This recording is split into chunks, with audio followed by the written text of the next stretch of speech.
ஓம் நமோ கோகிலேஷாய.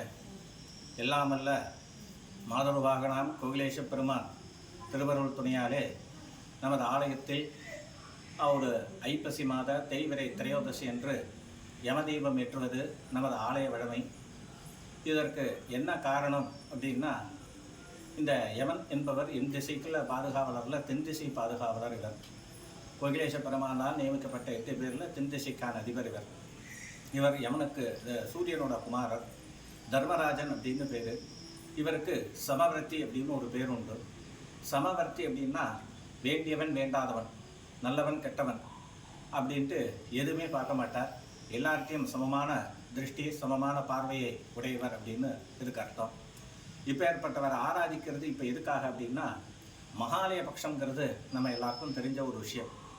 அதாவது கன்யாகதே சவிதரி ஆஷாட்யாக பஞ்சமாபரபக்ஷே பிரயுக்த அப்படின்னு சங்கல்பத்தில் சொல்லுவா மகாலய பட்சத்தில்.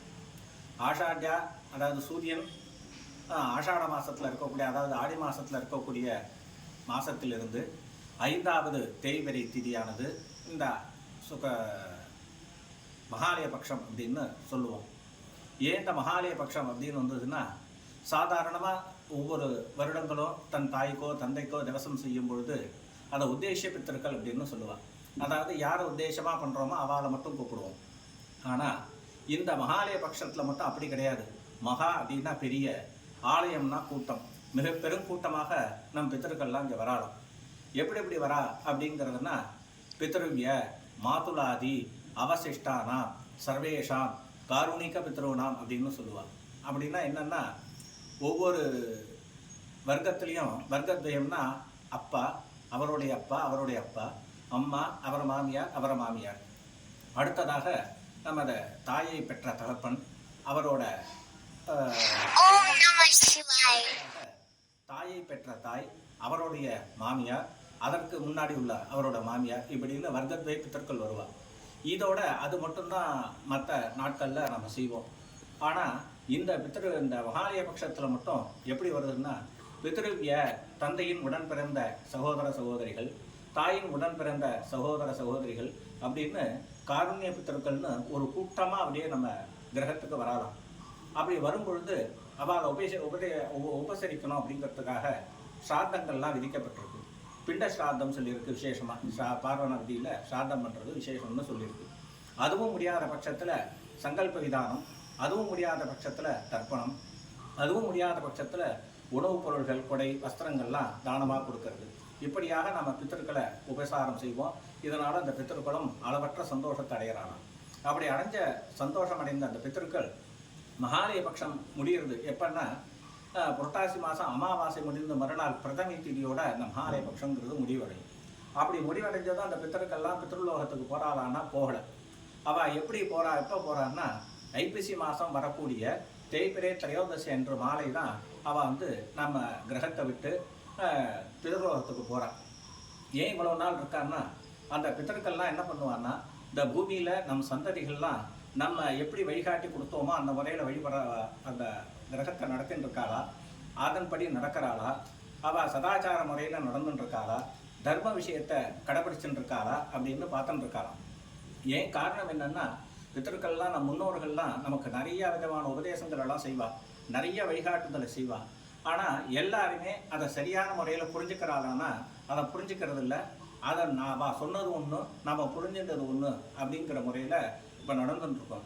இதற்கான ஒரு திருஷ்டாந்தம் என்னென்னா, ஒரு விவசாயி அது மரம் வெட்டி என்ன பண்ணுவான்னா, டெய்லி காட்டில் மரத்தை வெட்டுவானா, வெட்டி அதை கொண்டு கடையில் விற்று தேவையான அளவுக்கு பொருள்களெல்லாம் வாங்கிட்டு சுபிக்ஷமான வாழ்க்கையை நடத்தின்னு இருந்தாங்க.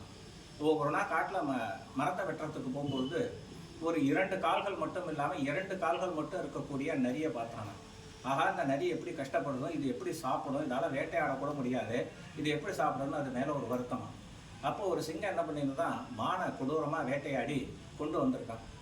எடுத்துன்னு வந்ததும் சிங்கத்துக்கிட்ட பயந்துட்டு ஒரு மரத்தில் ஒளிஞ்சிட்டு பார்த்துட்டு இருக்கான் என்ன நடக்கிறது. அப்போ அந்த சிங்கமானது தனக்கு தேவையான மாம்சத்தை அந்த மான்ட்டேருந்து சாப்பிட்டுட்டு மிச்சத்தை அப்படியே வச்சுட்டு போயிருந்தான். உடனே இந்த நரி என்ன பண்ணியிருந்தான், அந்த மிச்சம் இருக்கிற மாம்சத்தை சாப்பிட்டு தன்னோட பசியை போக்கிட்டு தான். ஏன்னா இதால் வேட்டையாட முடியாதுங்கிறதுனால இன்னொரு மிருகம் வேட்டையாடின கொடுத்த பொருளை மட்டுமே இதால் சாப்பிட முடியும். அப்போ அந்த நரவெட்டி யோசித்தான், ஆஹா, சுவாமியை நம்பினவாளுக்கு சுவாமி எப்பொழுதுமே கைவிட மாட்டா. இறை நம்பிக்கை இல்லாத நரிக்கே இவ்வளோ சாப்பாடு போட்டு அதை சுபிக்ஷமாக வாழ வைக்கும் பொழுது தினமும் இறைவனை வழிபடக்கூடிய நம்மளை எப்படி பார்த்துப்பார். ஆகினால விடாமல் நம்மளும் ஆராதிப்போம், சுவாமியே நமக்கு தேவையான உணவுகளை கொடுப்பார் அப்படிங்கிற நம்பிக்கையில் கோயிலையே கதின்னு உட்காந்துருந்தாங்க. வேலைக்கு போகலை, ஆனால் சாப்பாடு கிடைக்கல. 1 நாள் ஆச்சு, 2 நாள் ஆச்சு, 1 வாரம் ஆச்சு, 10 நாள் ஆயிடுச்சு. குத்தையரும் குறையுரமாக இருக்கான். அப்போ கத்தி கேட்குறான் சுவாமியை பார்த்து, சுவாமி, அந்த காலில்லாத நரிக்கு நீ சாப்பாடு போட்ட அந்த சிங்கத்தின் மூலமாக அந்த படிப்பினையை தான் எனக்கு கிடைச்சிது. அதன் மூலம் எனக்கும் நீ சாப்பாடு போடுறே நான் காத்துட்டு இருந்தேன். ஆனால் என்னை மட்டும் கை விட்டுட்டேலே, ஏன் எனக்கு சரியான முறையில் நீங்கள் உபதேசம் பண்ணலையா, நான் புரிஞ்சுன்றது தப்பான்னு கத்தி கதறி அழறானான். அப்போ சுவாமி அங்கே பிரசன்னமாகி, அடே முட்டாளே, நீ பாடம் கற்க வேண்டியது நரியிட்ட கிடையாது, இந்த சிங்கத்திட்ட இருந்து தான் நீ பாடம் கற்றுக்கணும். அந்த சிங்கம் கடுமையாக போராடி ஒரு மிருகத்தை வேட்டையாடி கொண்டு வந்து சாப்பிட்டுட்டு தனக்கு போக மிச்சத்தை அந்த நரிக்கு கொடுக்குறது, அதை தான் நீ உதாரணமாக கொள்ளணும். நீ கடுமையாக உழைக்கணும், உழைச்சி வரக்கூடிய திரவியங்களை கொண்டு நீ சந்தோஷமாக இருந்து மிச்சம் இருக்கிறத இல்லாதவாளுக்கு கொடுத்து சந்தோஷப்படணும். இப்படி தான் நீ வாழ்க்கை முறையை அமைச்சிக்கணுமே வெளிய ஒரு வேலையும் செய்யாமல் எல்லாமே சுவாமி செய்வார் அப்படிங்கிற எண்ணத்தில் இருக்கக்கூடாதுரா அப்படின்னு சுவாமி சொன்னார்னு அந்த கதை. முன்னோர்கள்லாம் நமக்கு நிறையான வழிகளெல்லாம் காமிச்சுத்தாங்க. அதை சரியான முறையில் புரிஞ்சுண்டு இயன்றதை எல்லாருக்கும் கொடுத்து வாழணும், அந்த மாரி செய்கிறாளா, தர்ம சிந்தனையோடு இருக்காளா அப்படின்னு நம் சந்ததிகளை பார்த்து அவள் தெரிஞ்சுக்கணுங்கிறதுக்காக நம்மளுடைய நம்ம கிரகத்தில் இருக்காளாம். அந்த தர்ம சிந்தனையோட நல்ல நிலையில் நாம் சதாச்சார முறையில் நம்ம வாழும்பொழுது அந்த பித்தர்களோட ஆசை இன்னும் அதிகமாக போகணும். அதனால தான் நம்மளோட அந்த பித்தர்கள் தங்கியிருக்காளாம். அவெல்லாம் திரும்ப பித்ருலோகத்துக்கு போகக்கூடிய நாள் தான் இந்த திரையோதசி திதி, தேய்பிரை திரையோதசி ஐப்பசி மாதத்தில் வரக்கூடியது. இந்த மாதத்தில் வரக்கூடிய தேய்பிரை திரையோதசி அன்னைக்கு அந்த பிதர்களெல்லாம் ஆக்ஷன் போகிறதுக்காக தர்மராஜன் பூமிக்கு வரானான். அப்படி வரும்பொழுது அந்த தேவாதி தேவன், ஆனால் இன்றைக்கி யமராஜன்னாலே ஒரு பயம் இருக்குது நமக்கு எல்லாருக்கும். ஆனால் அவனை மாரி கருணாமூர்த்தி, அனுகிரகமூர்த்தி, வரப்பிரசாதி யாருமே கிடையாது. அப்பேற்பட்ட அனுகிரகமூர்த்தியான அந்த யம தர்மராஜன் நம் முன்னோர்களெல்லாம் திரும்ப பிதர்லோகத்துக்கு அழைச்சின்னு போகிறத சம்பிரதாயம் தான் இந்த யமதீப வழிபாடுங்கிறது. இதனை காணும்பொழுது எல்லாருமே உல்காகத்தை, அதாவது கையில் உல்கானா கொல்லிக்கட்டையேந்து தென்முகமாக நின்று அந்த பித்தர்களை வழியெடுக்கணும். தீபம் ஏற்றி தென்முகமாக ஏற்றி வைத்து அந்த யமனை வழிபட்டு அந்த பித்தர்களுக்கு நல்லபடியாக ஐஷன் போகணும்னு பிரார்த்திக்கிற விதமாக ஏற்றக்கூடியது தான் இந்த யமதீப வழிபாடு அப்படிங்கிறது. இது ஒவ்வொரு ஆற்றுலையும் எல்லாரும் செய்ய வேண்டிய ஒரு விஷயம். இதை செய்கிறதுனால என்னென்னா, தர்மராஜனும் நம் பித்தர்களோட ஆசீர்வாதத்தாலையும் குழந்தை செல்வங்கள் ஏற்படும். அதாவது சத் சந்தானம் அப்படின்னு சொல்லக்கூடியது. அதாவது குழந்தை பிறந்தா மட்டும் போகாது, அந்த குழந்தை நல்ல முறையில் சதாச்சாரத்தோடு வளர்கிற மாதிரி இருக்கிற அந்த குழந்தை பிறக்கணும். அடுத்ததாக நல்ல சிந்தனை உள்ள குழந்தையாக இருக்கணும். அந்த குழந்தை பிறந்தது எந்த கஷ்டம் இல்லாமல் சுஜீவனம் பண்ணணும் அப்படிங்கிற முறையில் இருக்கக்கூடிய குழந்தை. அடுத்ததாக விவாகத்தடை ஏற்பட்டால் அந்த விவாகத்தடை, குடும்பத்தில் ஏற்படக்கூடிய மனக்குழப்பங்கள்லாம் நீங்கி மனசில் சந்தோஷமும் தெளிவும் திருப்தியும் ஏற்படும் அப்படிங்கிறது தான் இதோட பலன். எண்ணற்ற பலன்களை வாரி வழங்கக்கூடிய அந்த யமதீப தரிசனத்தை நீங்கள் அனைவரும் பெற்று எல்லாம் வல்ல மாதொரு கோகிலேச பெருமான் திருவருளால் இகபர சுகங்களை அனைத்தும் பெற்றுய தெரிவித்து அமைகிறேன். ஓம் நமோ கோகிலேசாய.